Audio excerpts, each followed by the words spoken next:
Sign this paper. Uncle Silas is paying $500 for you. That is exactly enough for the flat-screen TV I want. My mother shoved the clipboard into my chest, blocking the doorway so I could not come inside. I was 13 years old, shivering next to a suitcase, and she was trading me for electronics. She sneered, "You finally have a purpose, Carlin. Buying me something nice." I looked past her shoulder at the empty spot on the living room wall where the television would go. I did not cry. I took the pen, signed the guardianship transfer, and turned around. As I walked away, I realized the truth. My price tag was exactly $500. 15 years later, the girl who shivered in the snow was gone. In her place stood a 29-year-old senior compliance officer for a private trust firm. My job description is simple. I hunt liars. I scan thousands of pages of financial data to find the single discrepancy that proves fraud. I do not need intuition, I need logic. I do not need to guess, I need to verify. Uncle Silas did not raise me with bedtime stories or warm hugs. He raised me with hard lessons and cold facts. He was a cynical man who viewed the world as a series of transactions. He used to sit in his library, tapping a lit cigar against a crystal ashtray, and tell me, "Carlin, tears are useless. Emotions are expensive. But receipts? Receipts are free. Keep them all." I took that advice to heart. While I was building a career based on precision and law, my biological parents were building a life based on performance and theft. They assumed I had vanished into the foster system or died on the streets. That assumption made them arrogant. For 15 years they played the grieving parents on local television. I have a digital folder on my secure server labeled, "The Performance." It contains dozens of clips. Every year on the anniversary of the blizzard, Caroline would stand on that same porch, wearing black, weeping into a news microphone. She would tell the reporters that her troubled daughter ran away in a psychotic break. She would beg the community for prayers and support. And the community provided. I watched from a distance as they accepted donations to a fake search fund. I watched Austin buy a new truck with money meant to print missing person flyers. I watched them renovate their kitchen with sympathy cash. They turned my absence into a steady paycheck. But the donations were just the surface. The real crime was buried in the paperwork. Because they thought I was gone forever, they never removed me from their government filings. For 15 years, Austin and Caroline claimed me as a dependent on their federal tax returns. They collected state welfare benefits, housing assistance, and food stipends for a child who did not live there. They cashed monthly checks from the government totaling $180,000 over a decade and a half. They committed federal wire fraud and tax evasion every single year, confident that no one would ever check the records of a runaway ghost. They did not know that the ghost grew up to be an auditor. I did not stop them. I did not send a cease and desist letter. I let them do it. I let them cash every single check. I let them lie on every single form. I treated their crimes like a savings account that was accruing interest. Every time Caroline cried on television, I saved the video. Every time Austin filed a fraudulent tax return, I downloaded the public record. They thought they were getting away with it.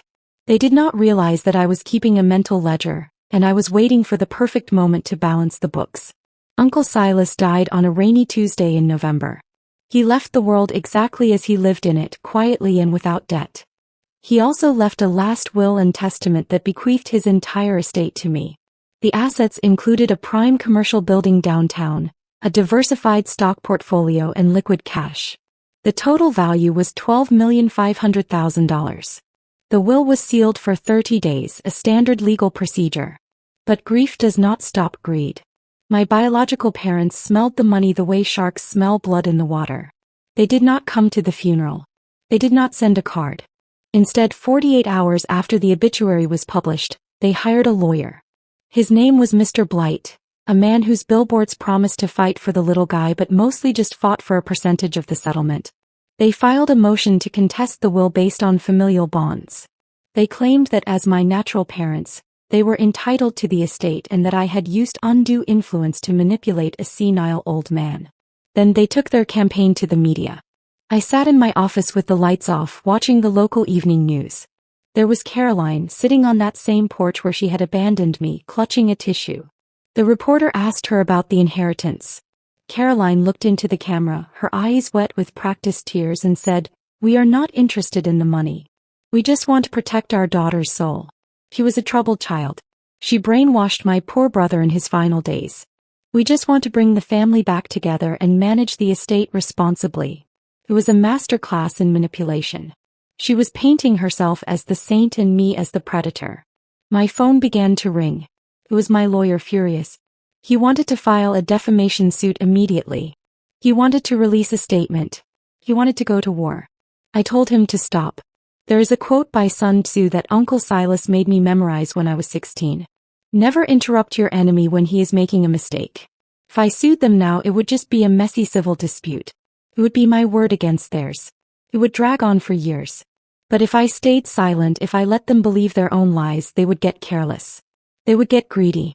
And eventually they would put those lies in writing. I needed them to commit to their story under penalty of perjury. I needed them to walk into a trap they could not escape. I took a breath and gave my lawyer new instructions. Do not fight them, I said. I want you to call Mr. Blight. Sound terrified. Tell him I am crumbling under the pressure. Tell him I want to settle this privately because I cannot handle the public scrutiny. Offer them a mediation session. My lawyer thought I was crazy. He told me we had a winning case. He did not understand that I was not trying to win a case. I was trying to secure a conviction. I was baiting the hook with the one thing they could not resist. The illusion of my weakness. They thought they were bullying a scared little girl. They did not know they were walking into a room with a compliance officer who had spent 15 years building a cage specifically for them. The mediation was scheduled for Friday morning. I had 48 hours to prepare my arsenal. I did not need to hack into a server or decrypt a password. Uncle Silas did not trust the cloud. He did not trust digital banking. He trusted steel. I walked into his home office, a room that still smelled of cedar and cigar smoke. Behind his desk sat a heavy, fireproof safe bolted to the floor. I dialed the combination from memory. It was the date I graduated from college. The tumblers clicked, a heavy, mechanical sound that felt like a gavel coming down. I pulled the handle and the heavy door swung open. Inside, stacked neatly among deeds and bonds, was a single red accordion folder. I pulled it out. It was heavy. It felt like holding a grenade with the pin pulled halfway out. I sat at the desk and opened it. Inside lay the physical proof of my parents' crimes, preserved in plastic sleeves. First I pulled out the disc. It was an old DVD-R, the kind with a purple underside that scratches if you look at it wrong. On the front, in Silas's sharp, angular handwriting, it said simply, Christmas 2010. Silas had installed a security camera on his porch years before it was common. He was paranoid about package thieves. He ended up catching child traffickers. I held the disc up to the light. It contained the video footage of Caroline handing me the clipboard and watching me walk into the storm. It was the only copy in existence. Next, I removed the financial trail. Paper clips had rusted slightly over 15 years, leaving small orange marks on the documents. The top paper was a cash check from Silas's personal account. The amount was written in bold black ink. $500. The memo line read, Final payment for Carlin. It was brutal in its directness. But stapled to the back of the check was the detail that made it unforgivable. It was a store receipt from Best Buy, dated December 26, 2 days after I was evicted. It listed a single item. Samsung 32-inch LCD television. The price was $499. They had not even waited a week to spend me. Finally, I pulled out the stack of tax returns. These were public records, easy enough to request if you knew what to look for, but seeing them printed out was different. Form 1040 after Form 1040 spanning 15 years. On every single one, under the section for dependents, were the names of 2 children. Victoria and Carlin. They had claimed the child tax credit for a daughter they had sold. They had claimed head of household status based on a lie. They had signed their names at the bottom of each page, declaring under penalty of perjury that the information was true. I placed the documents back into the folder. I did not feel sad looking at them. I felt the cold, hard satisfaction of a hunter checking her traps. I reached into my bag and pulled out an external USB DVD drive. Modern conference rooms are sleek and digital. They do not have slots for 15-year-old discs. I had to bring my own hardware. Uncle Silas kept old tech for old sins. I packed the drive. I packed the folder. I clicked the briefcase shut. The silence in the room was heavy, but it was not empty. It was waiting. I was ready. The mediation took place in a glass-walled conference room on the 42nd floor of a downtown high-rise. The air conditioning was set to 68 degrees, cold enough to make you shiver if you were not expecting it.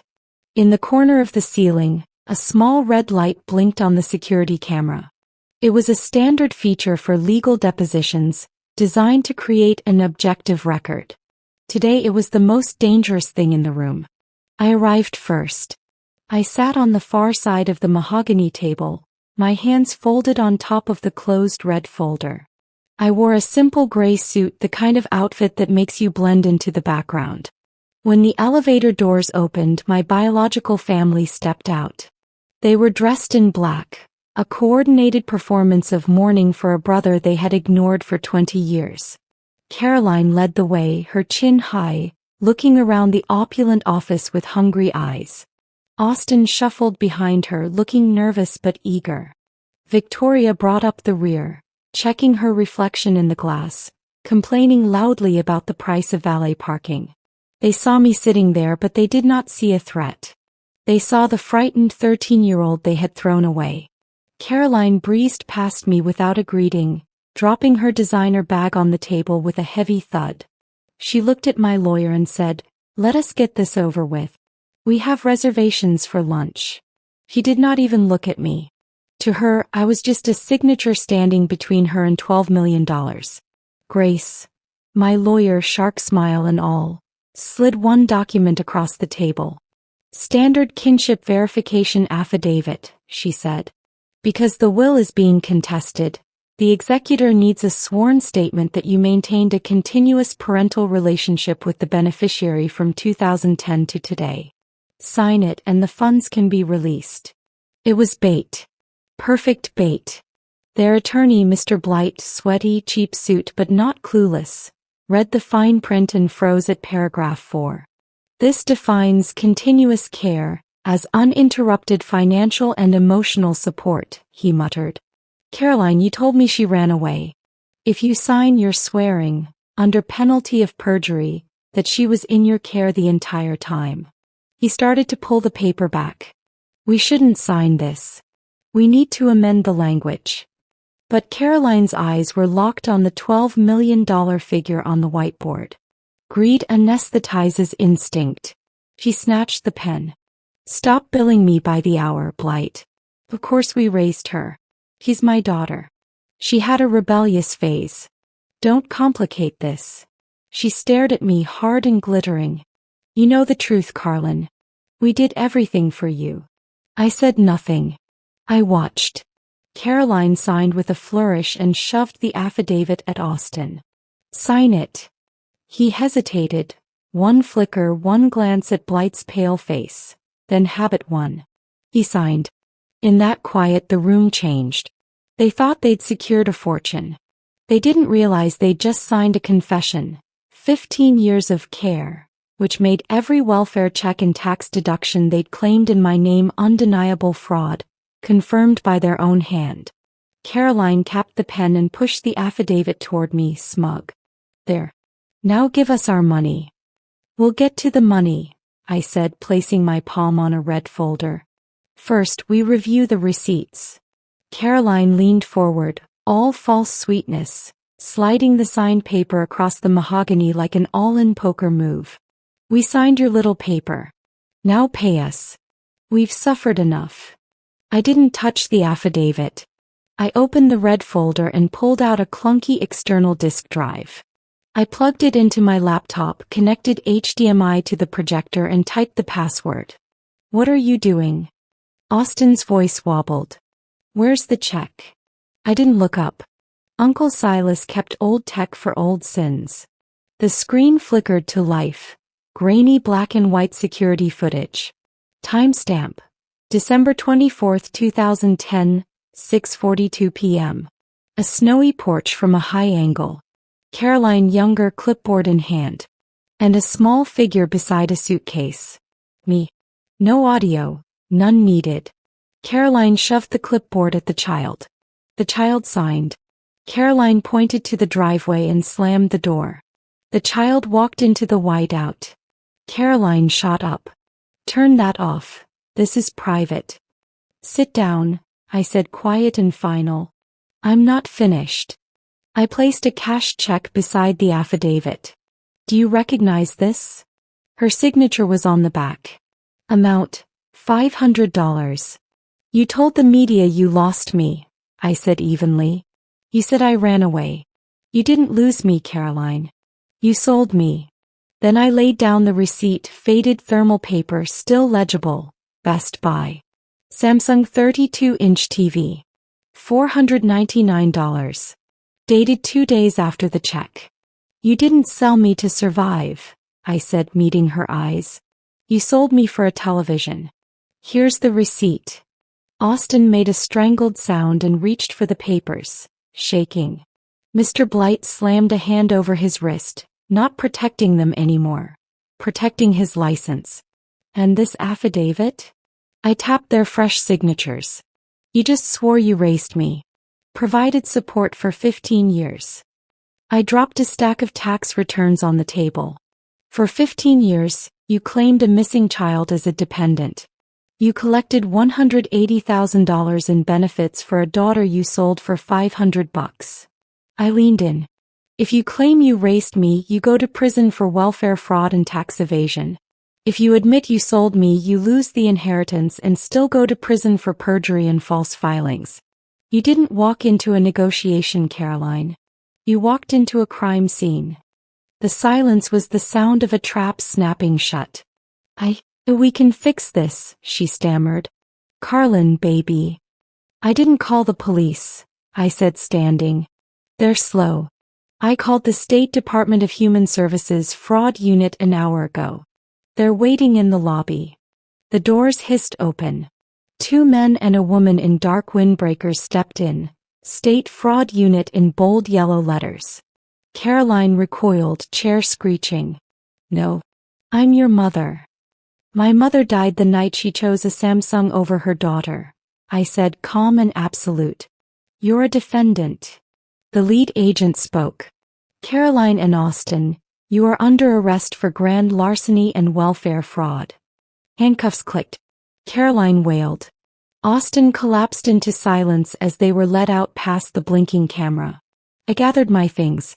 Victoria, pale, frantic, rushed me, grabbing my arm. Wait. I didn't sign. You can't leave me with nothing. I removed her hand gently and firmly. You got a brand new car the day I got a snowstorm, I said. Sell it if you're hungry. At the shredder, I fed the Best Buy receipt into the blades. The last proof of my price tag became confetti. Then I walked out, down 42 floors and into the cold city air, finally weightless. If you believe blood doesn't make family, loyalty does. Subscribe. And tell me in the comments, what's the pettiest thing someone in your family ever did for money?